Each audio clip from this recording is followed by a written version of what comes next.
بیٹے میں کس کس کی تردید کر رہا ہوں؟ دیکھو نا، میں تو نہ انہیں کافر سمجھتا ہوں، نہ اہل سنت سے خارج سمجھتا ہوں.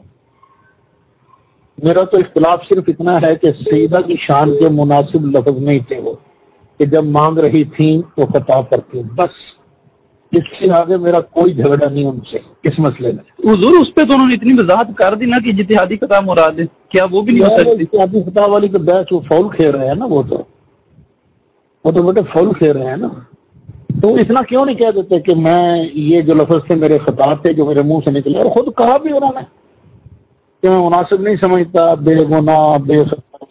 حضور دیکھو نا، انہوں نے جو پارٹیشن کی کتنی خوبصورت کی ہے کہ عام طور پہ ہم نے کبھی ایسی بات نہیں کی، ٹھیک ہے، باغ فتح میں کبھی ایسی بات نہیں کی، لیکن اس پوائنٹ پہ جا کے جہاں پہ شیعہ حضرت ابوبکر صدیق کی ذات پہ حملہ کرتے ہیں. ہاں بیٹے ایک منٹ یہ بندے کو اللہ نے عقل دی ہے نا، تو سیدہ فاطمہ کا دفاع بھی کرنا ہے، سیدنا ابوبکر صدیق کا بھی دفاع کرنا ہے. کسی ایک کے دفاع میں ہم دوسرے کو مجرور نہیں کر سکتے. اور میرے نزدیک تو یہ واقعہ سرے سے ہوا ہی نہیں ہے، نہ مانگا گیا نہ انکار کیا گیا. جو ہمارے اسلاف نے کتابیں لکھی ہیں، جو بخاری میں ہے، جو میر علی شاہ صاحب نے لکھی ہے بیٹے بات سن، میری بات سن. قرآن مقدم ہے کہ نہیں؟ جی الحمدللہ. وراثت مال کی ہوتی ہے نا؟ جی کہ نہیں؟ جی جی. سرکار مال اکٹھا کرنے آئے تھے؟ یہ ذرا سوچ کے بتانا. نہیں ایسی کوئی بات نہیں. دیکھو نا، یہ یہودیوں کی سازش ہے. قرآن بار بار کہتا ہے، نبیوں نے آن کے کہا لا اسألکم علیہ مالا لا اسألکم علیہ اجرا، یہ کہتے ہیں. سرکار نے بھی یہی کہا. وہ کہتے تھے اس نے نبوت کا ڈھونگ رچایا ہوا تھا، مال اکٹھا کرنا مقصد ہے. دیکھو اتنا بڑا باغ انہوں نے اپنے لیے اکٹھا کر لیا تھا. چلو وہ تو ضرور پھر لمبی باتیں ہو جائیں گی، لیکن ہے کہ جو ہمارے اسلاف نے مطلب اس میں بحث کی ہے وہ ساری، تو وہ جو فتویٰ ادھر سے آیا تھا ناروال سے، جو اس پہ بھی آپ کے نہ مجھے اس فتوے کا پوچھا گیا، نہ مجھ سے مشورہ کیا گیا، نہ مجھے دکھایا گیا، نہ میرے سامنے پڑھا گیا.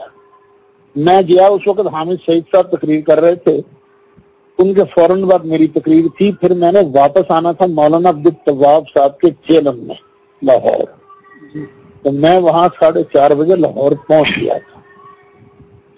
اس لیے میرا اس سے کوئی تعلق نہیں ہے، کوئی لینا دینا نہیں ہے. فتوے پہ سائن نہیں آپ کے؟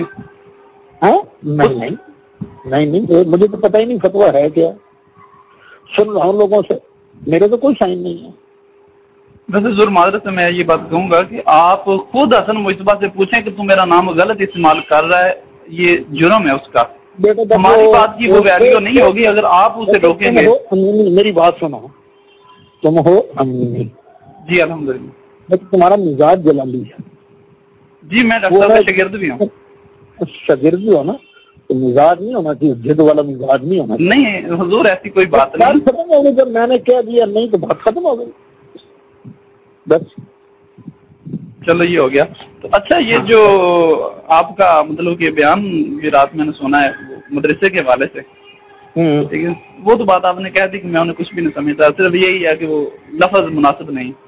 ٹھیک کیا وہ رات کو میں نے آپ کو کلپ تھوڑا سنا تھا نا مدرسے کے حوالے سے، شیعوں کو جو جواب دیا آپ نے، تو وہ چلو سمجھ آ گئی. آپ نے ابھی کہہ دیا کہ میں انہیں بس صرف یہی سمجھتا ہوں کہ صرف لفظ انہوں نے ٹھیک استعمال نہیں کی ہے، باقی بالکل رائٹ ہے. تو باقی عقیدہ جو ہے وہ تو عقیدہ ہے. جی جو عقیدہ ہے وہ تو ٹھیک بیان کر رہے ہیں نا. ٹھیک ہو گیا، یعنی کہ ڈاکٹر صاحب نے جو عقیدہ بیان کیا وہ بالکل رائٹ ہے، صرف لفظ نامناسب ہے. لفظ نامناسب